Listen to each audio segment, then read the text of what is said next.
Hi, I'm Susan Kennedy of Pretty Peaceful, and today I hiked to the top of a hill that my family and I lovingly call the Lung Buster because it is straight up hike to show you a different view and share a little bit of the beauty of my neighborhood here.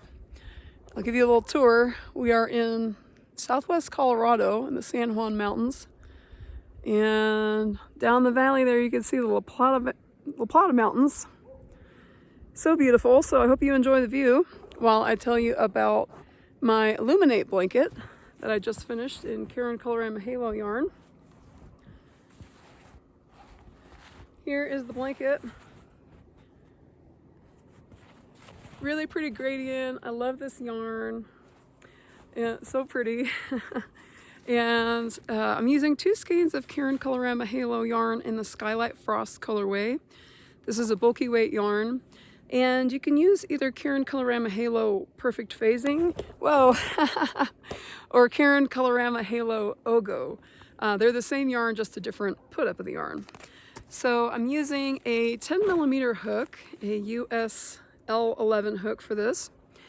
And you'll need 2 cakes of that yarn, which is about 962 yards or 880 meters. And the finished size is 82 by 132 centimeters. Or 32 by 52 inches. So the construction of this one is very similar to the Pretty Peaceful Pashmina wrap I just finished. It's made of 2 rectangles that are joined, and each rectangle is made of 30 mini C2C blocks by 41 mini C2C blocks.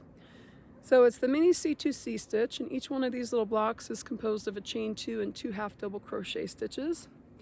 And then the 2 rectangles are joined later, and you can kind of have a little fun deciding whether you want the light area in the center or the dark, the 2 dark ends of the rectangles joining. Just whatever gives you creative joy. So the tutorial that follows this will show you how to get started, how to increase, how to finish the rectangles, and then how to join them together. And you can also find the free crochet pattern for this on Ravelry.com. And I want to show you what it looks like if you just make 1 rectangle, because that's also a really good baby blanket size. This was actually one of the test rectangles for my Pretty Peaceful Pashmina. So I used a 10mm hook for this. 12mm hook, sorry. So it's a little bit lacier, slightly lacier. But if you just have 1 cake of Caron Colorama Halo, you could make a nice little car seat or stroller blanket, or kind of diaper changing mat, or baby photo backdrop. I think this one would be really beautiful as a baby photography backdrop. Just put a baby right in the middle there and just let them bask in that beautiful light coming from the center of the blanket. That's why it's called the Illuminate Blanket. And if you want to make a really big blanket, you could use 4 rectangles, 4 cakes of yarn, and join them all so that the center, mirror image that down there, and you'd have this beautiful light center in the middle of the blanket, or a dark one if you prefer. So thank you for watching. Stay tuned for the tutorial, and I hope you love your blanket. Okay, first I want to show you what the mini C2C stitch looks like close up here. It is made of blocks of 3 half double crochet stitches. So you work it diagonally from one corner, and you build these little blocks of 3 half double crochet stitches in US terms. So if you actually look at each block though, the way they're built, it's 2 half double crochet stitches and then a chain stitch, like 2 chains. And that chain 2 counts as a stitch. And that chain 2 space is also where you join the adjacent blocks into. So I'll show you how to get started. I'm using the Caron Colorama Halo in the Skylight Frost colorway. And I like to pull from the center of the skein, so I'm starting at the dark color. And I'm using my 10mm Susan Bates hook here.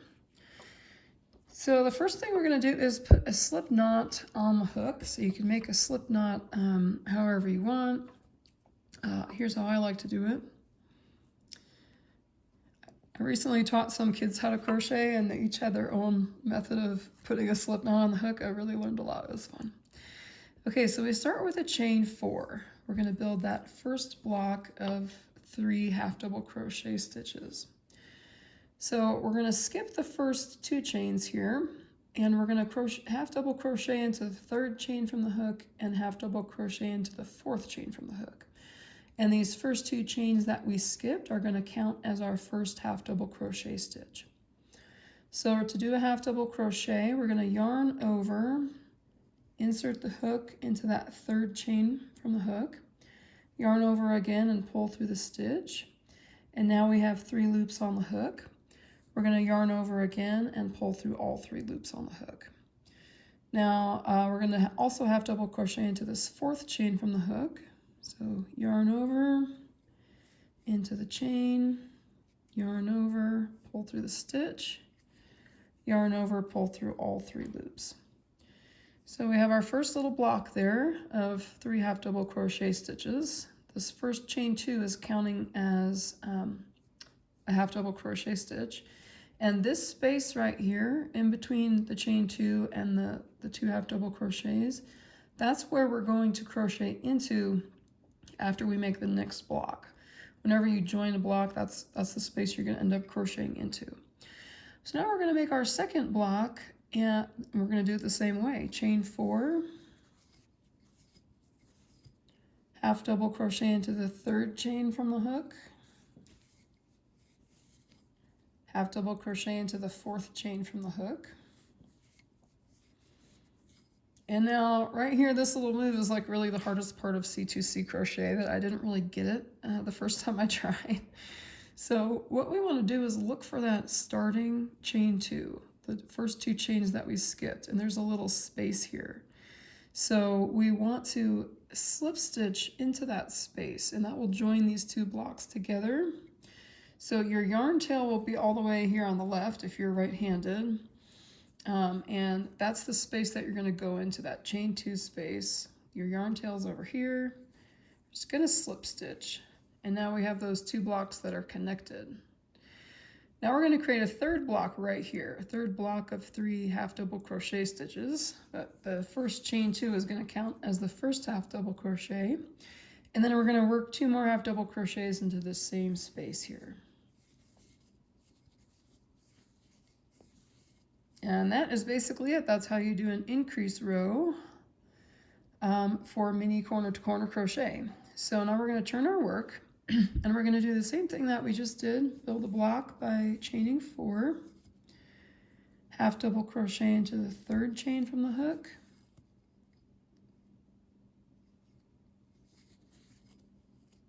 and half double crochet into the 4th chain from the hook. Now we have the block here, but it's still kind of like free floating, and we need to attach it by slip stitching into this space right at the top of this block here. That first chain 2 space from when we made that block. Now chain 2, 2 half double crochets into the same space. Slip stitch into the next chain 2 space on the next block here. Chain 2 and work 2 more half double crochets into that same space. So we're going to keep working this increase row. Right now we have kind of 1, 2, 3 blocks along one edge, 1, 2, 3 blocks along this edge, and 1, 2, 3 blocks counting along the diagonal. So we're going to keep repeating this increase row until we have 30 blocks on each side. So chain 4,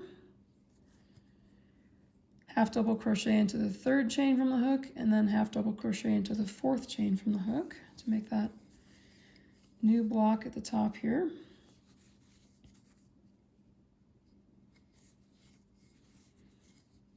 And now we slip stitch through that next chain 2 space to join those 2 blocks together. Now we're going to create a block here, here, and here. Every time it's a chain 2, 2 half double crochets into that same space. Slip stitch to the next block. Chain 2, 2 half double crochets into the same space. Slip stitch to the next block. Chain 2, 2 half double crochets into that same space. Now we created another block on the top. So now we have 1, 2, 3, 4 rows, 4 blocks along this, 4 blocks along this. So that's how you count it. So we can keep going like that until we get up to 30 blocks on each side. And I worked one that far already, so I can show you here. Okay, now I've got my piece here that is 30 blocks along this edge, 30 blocks along this edge, and 30 blocks if you count each block this way. So at this point, we want to make sure that we can make a big rectangle out of this without running out of yarn. So my goal is always to use up the whole skein to make one rectangle, but not have too much left over, but also not run out. So how big you can make your rectangle kind of depends on your gauge. So at this point, if you measure your block you have so far here, your 30 blocks, you can see how big it is. I was trying to zoom out a little more, but it seems like it's kind of as far as it's going to go for me. Okay, so after 30 blocks, my piece is about 23.5 inches, and I think that's about 60 centimeters. If yours is is somewhere between 23 or 24 inches, then you're spot on, and you can make one side of your rectangle up to 41 blocks long. And after you make that 41st block, then we can start the decrease rows. If yours is a lot bigger, more like 26 or 27 inches, then only make 40 blocks, or maybe even 39 blocks along the long edge of your rectangle. So if you're in the 23 or 24 inch range at this point, around 60 or 61 centimeters, then you can follow what I'm going to do here and make 41 rows, 41 blocks along the long edge of your rectangle. And if yours is a lot bigger, maybe delete 1 or 2 rows to make sure that you don't run out of yarn. If you're trying to work on a limited yarn kind of budget here like I am, to use up these skeins exactly, with just having enough yarn left to join them if I want to sew 2 blocks together, which I'll show you how to do after this. So I have 30 blocks. So row 31 is going to start a little differently because it's not, we're not going to increase at this end of the blanket. To start row 31, we're going to slip stitch into each of these half double crochet stitches that form this last block here, and then we're going to slip stitch into that chain 2 space. So we're not making a new block here. We're going to maintain this edge of the blanket at 30 blocks. It's not going to grow at this end anymore. This end is going to go steady, straight across to create that rectangle shape. So we slip stitched into those 2 half double crochets, slip stitch into that chain space. And now the rest of the row is just like the other rows we did. We're going to chain 2, work 2 half double crochets into that same chain space, then slip stitch to the next block, chain 2, 2 half double crochets into the next chain space, slip stitch to the next block, all the way on down the line. And when we get to this end, we're just going to finish as usual by slip stitching into this chain space and chain 2 and 2 half double crochets. So this end of the blanket is going to keep growing up until we have 40 or 41 blocks. So yeah, I'm coming to the end of row 31 here, creating the last block on top. So now after row 31, our piece isn't symmetrical anymore. We're going to have 30 along this short edge of the blanket where we slip stitched up. So along here is going to be 30. And now this end has 31 because that was row 31. So this long end is going to keep growing. So when we start row 32, we are going to add a new block at the end here to create that 32nd block on the side.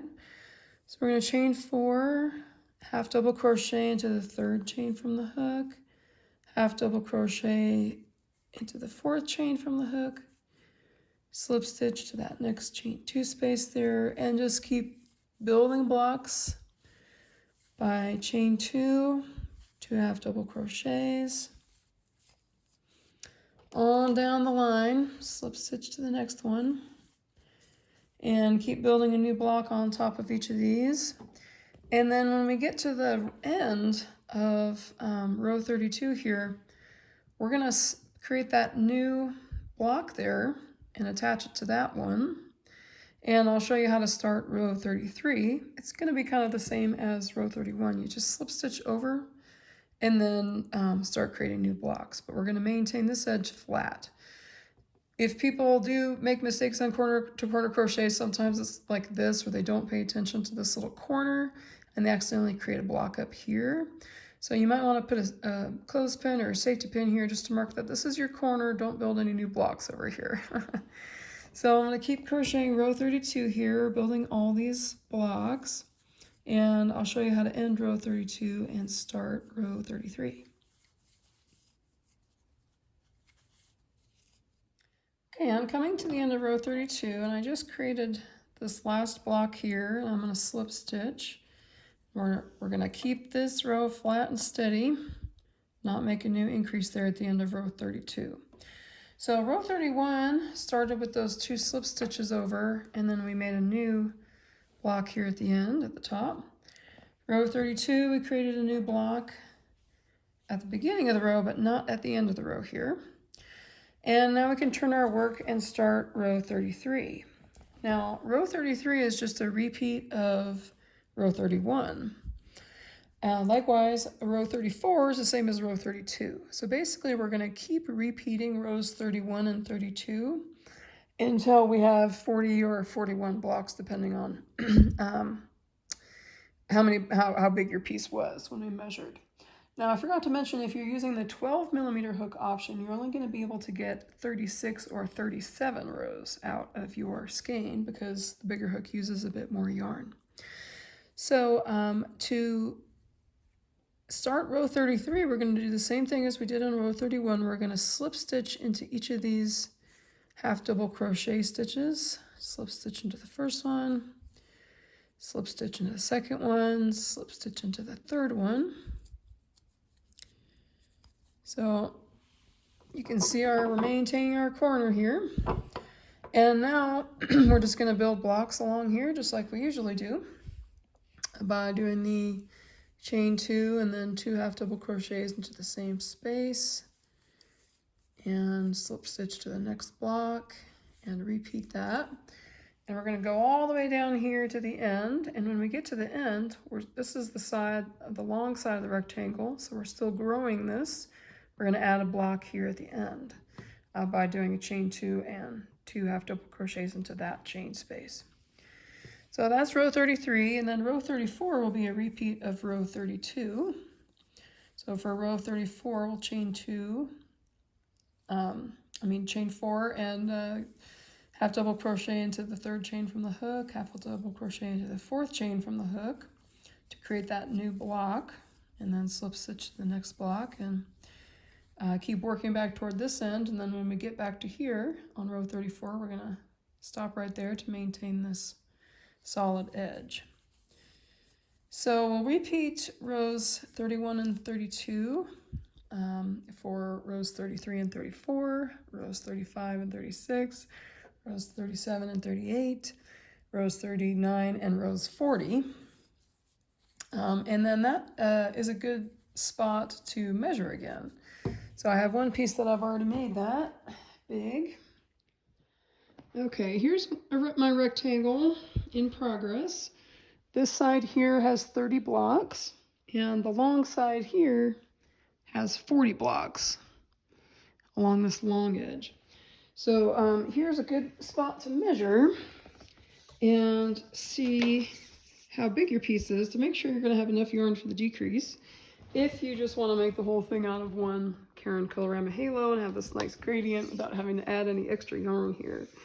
So my 41 rows here are about 31 inches, my 41 blocks. So if yours is a lot bigger than that. Let me just double check this measurement here. A lot bigger than 31 inches, which is about 79 centimeters here. and you're worried about running out of yarn, you may want to pull out one row here and start the decreases right after that, instead of going all the way up to 40 rows here.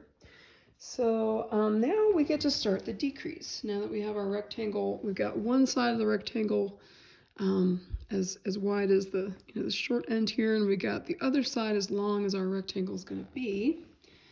Now we can start our decrease rows. I was looking for my hook and it's in my pocket. All right, so from now on, we are not going to make any more chain fours. We're not going to make any more new blocks sticking out of this framework at all. We're just going to work our way back down to the corner here. So I have to finish my 40th row here. I lost a little bit. And I'll show you how to do a decrease row. And then the decrease rows are all the same, all the way back down to that corner. And we can cut the yarn and fasten off and weave in the end. So for me, I love the decrease part.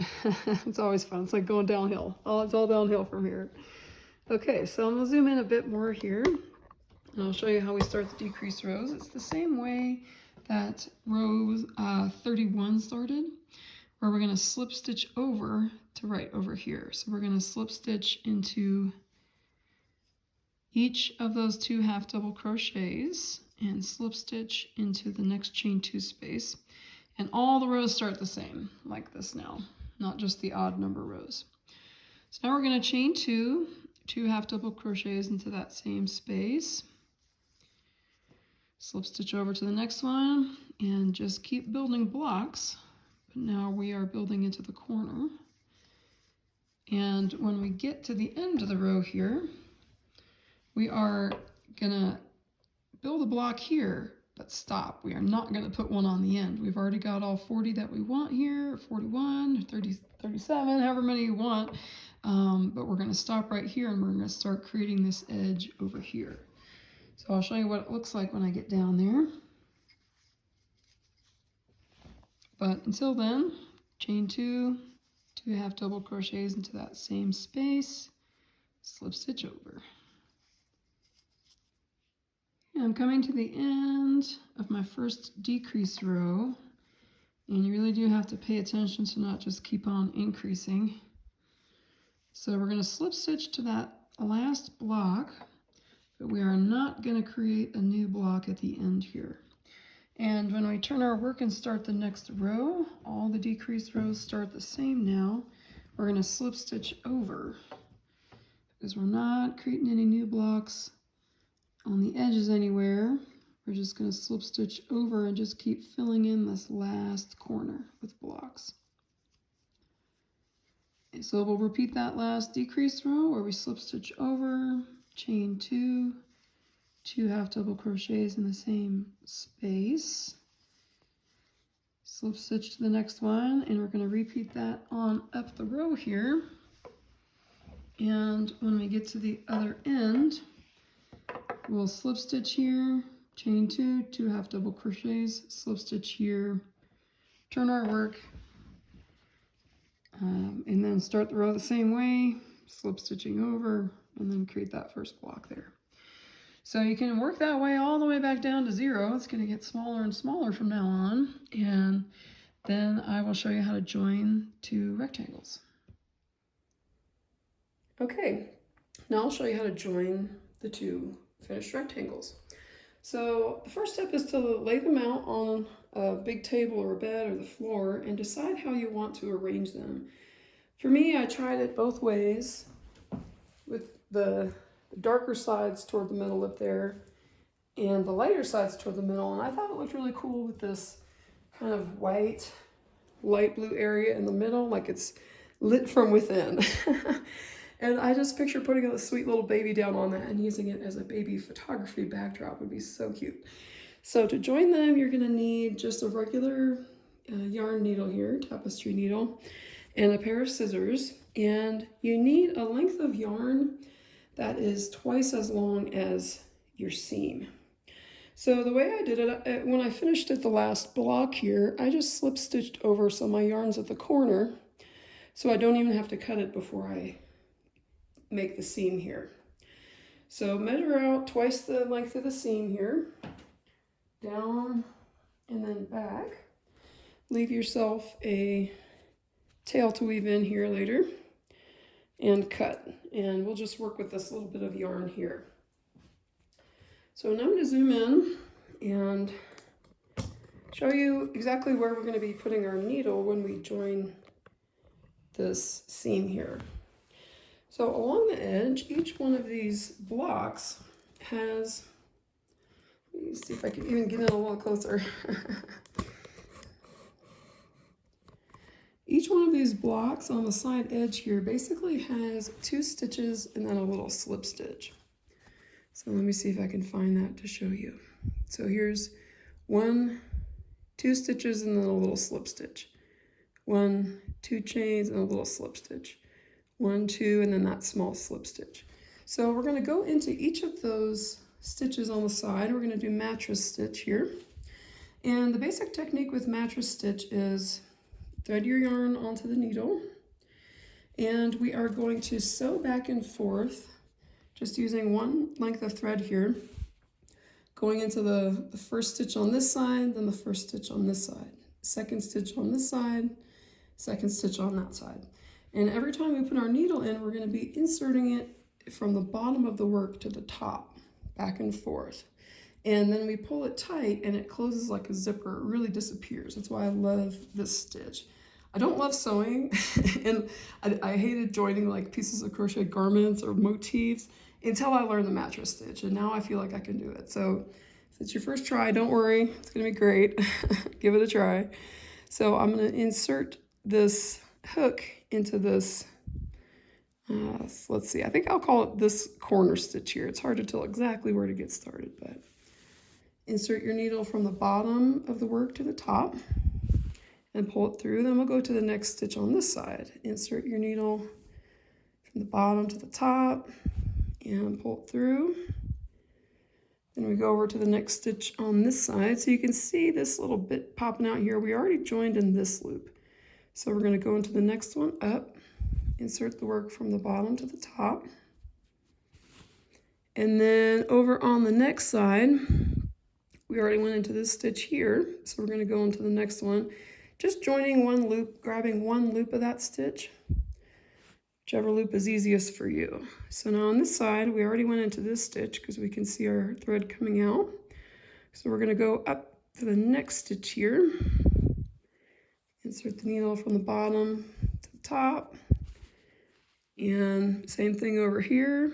We're going to go to the next stitch up. Sometimes it is hard to see because the fabric's a little twisting, but for me that's here.